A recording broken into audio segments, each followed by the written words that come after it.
day. This is the Corrupt True Crime Podcast, and I'm Charlie Cruz. Today's episode is about one of America's most baffling disappearances that has haunted investigators for nearly a century, the vanishing of a prominent New York judge on a sweltering August night in 1930, a case so perplexing it gave birth to the phrase, pulled a crater.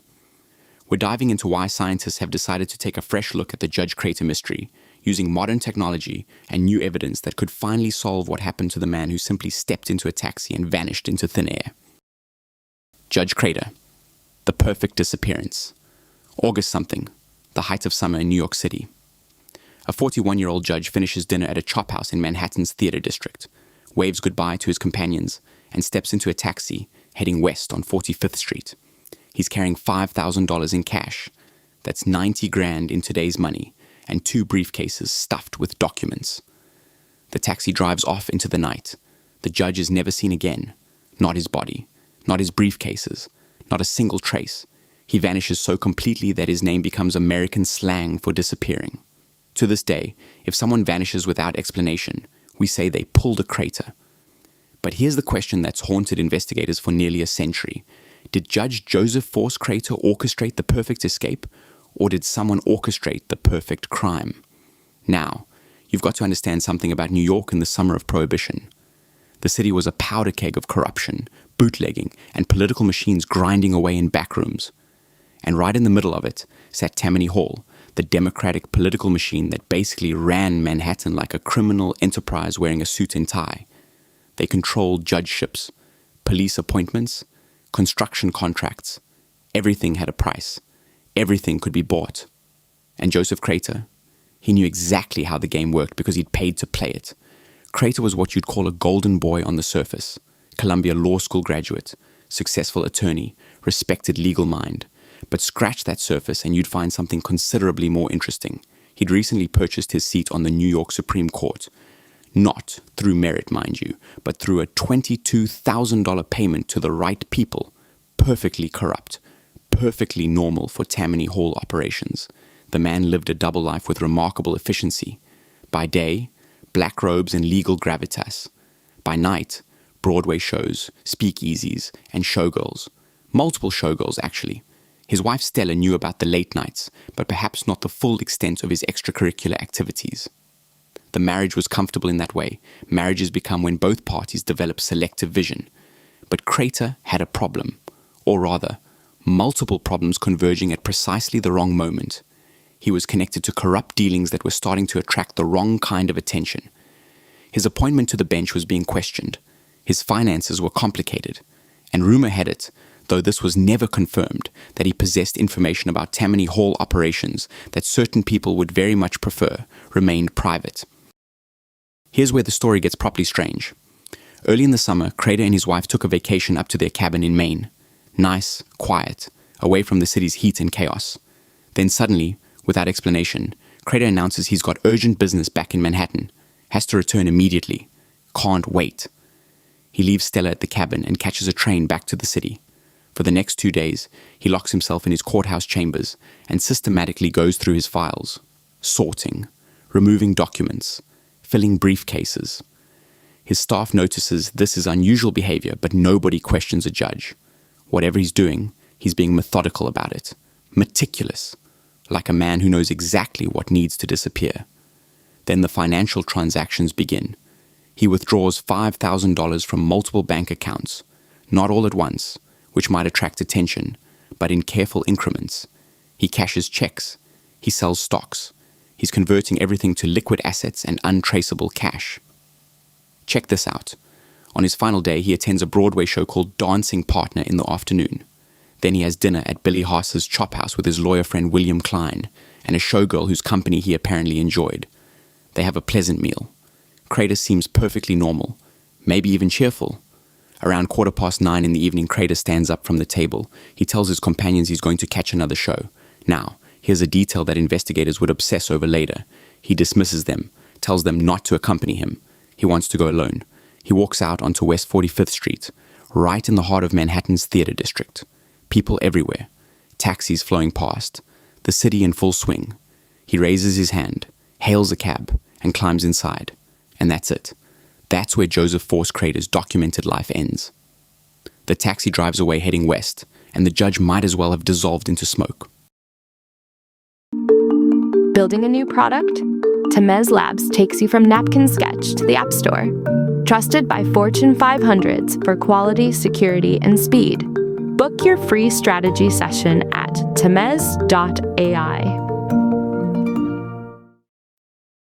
But nobody notices he's gone. Not for days, not for weeks.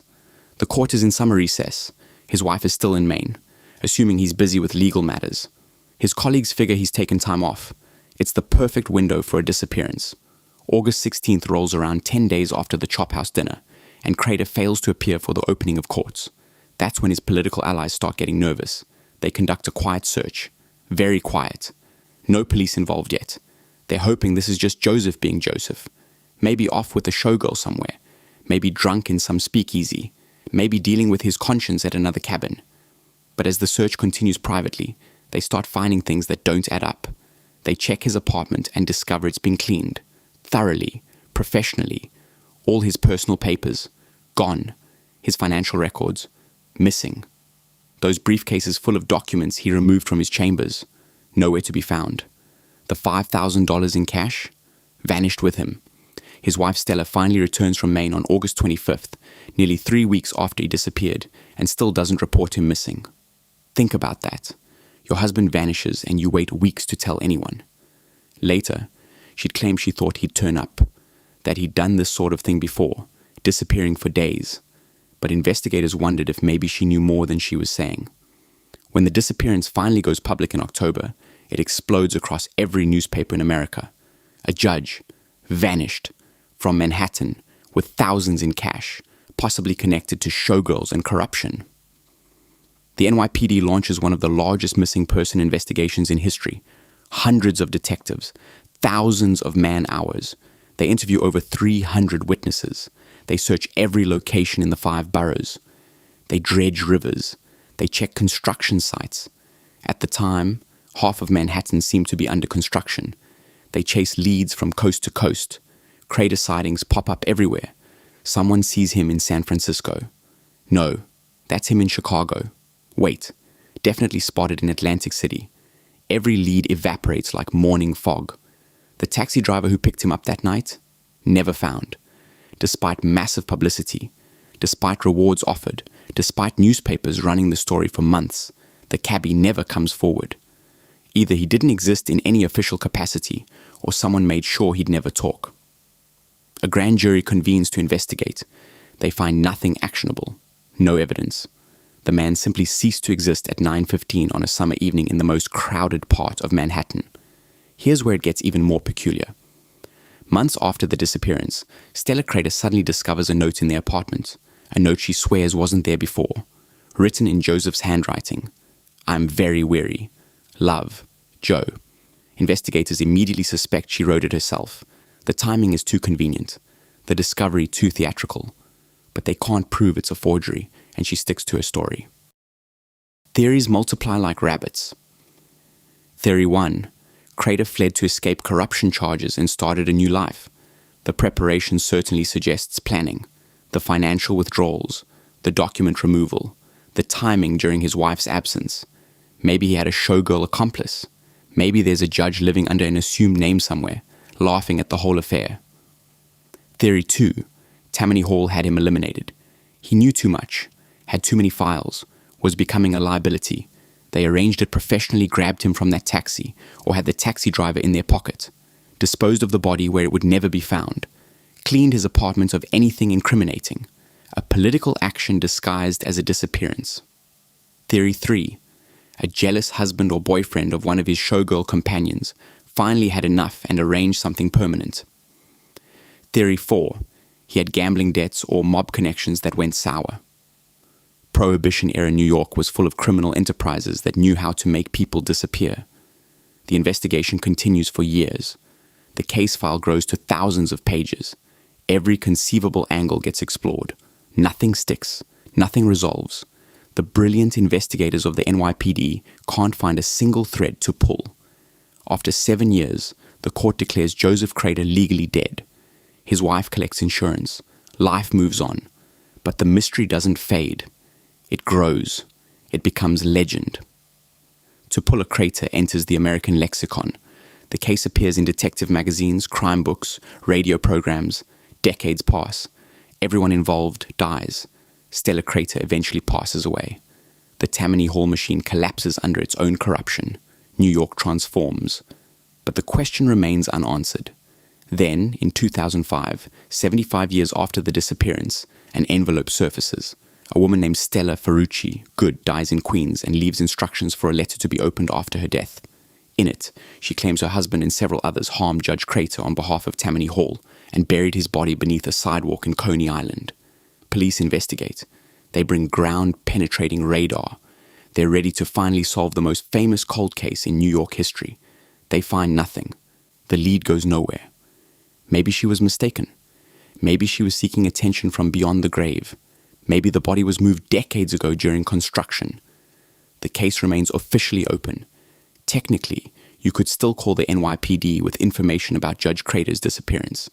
They'd probably listen, though without much hope. So what actually happened? That's the maddening brilliance of this case. Every theory fits some of the facts. None fits all of them. If Crater planned his own escape, he executed it with stunning precision. If someone eliminated him, they did it with equal skill. Either way, someone understood how to make a human being disappear so completely that nearly a century later, we're still guessing.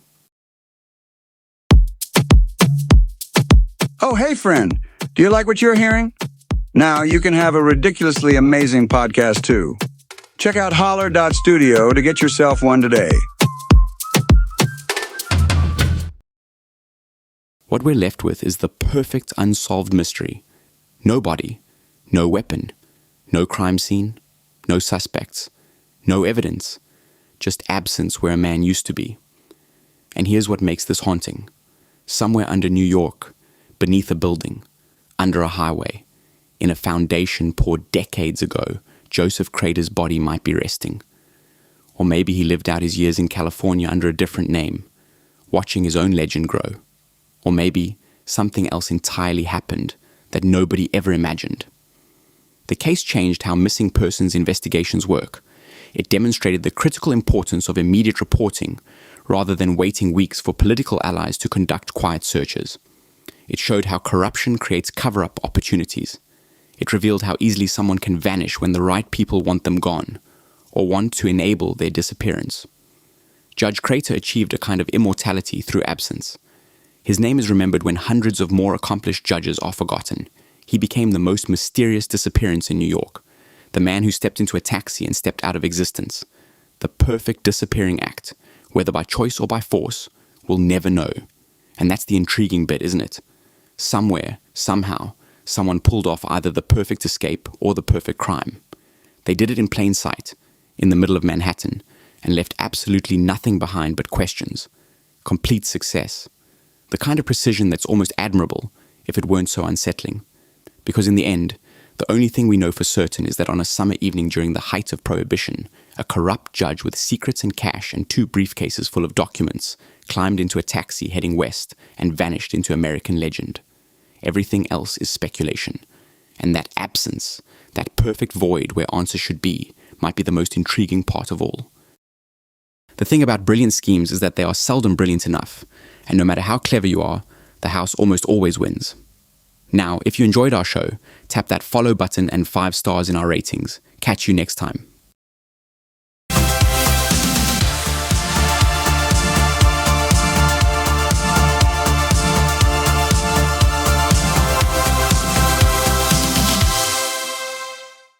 Grep News. Thomas.